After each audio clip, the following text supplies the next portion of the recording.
மெயினாக இலுப்ப மரம், பனை மரம், அது மாதிரி அந்த மரங்கள் வந்து எவ்வளோ ஆண்டுகள் ஆனாலும் வீணாகாது, உழுக்காது. உழுக்கிறதுனா அந்த ஓட்டையாக சொல்லி இந்த இது வரும். அதனால இலுப்ப மரம் தான் அதிகமாக பயன்படுத்தியிருக்காங்க. அப்புறம் தேக்க மரம், பலாமரம், ஒவ்வொரு இதுக்கும் ஒவ்வொரு ஸ்டெப்புக்காகவும் ஒவ்வொரு மரம் அது மாதிரி இருக்கும்.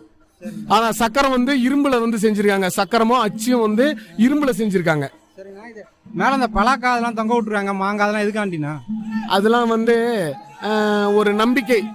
நம்ம இது பலாக்கா மாமரம்லாம் கட்டும்போது இன்னும் நம்ம வீட்டில் வந்து நிறைய வந்து பலாமரம் எல்லாம் காய்க்கின்னு போகணும்னு ஒரு நம்பிக்கையில தான் இது பண்றதுங்க. நீங்க வேணுன மாதிரியே பார்த்தீங்கன்னா இன்னைக்கு மழை பெய்யுது, தேர் இருக்கிறாங்க, கரெக்டாக மழைலாம் பெய்யுது. எனக்கு ரொம்ப சந்தோஷம். சரி, நம்ம அரியலூர் மக்களுக்கு நீங்க ஏதாவது சொல்ல விரும்புறீங்களா? அரியலூர் மக்களுக்கு வந்து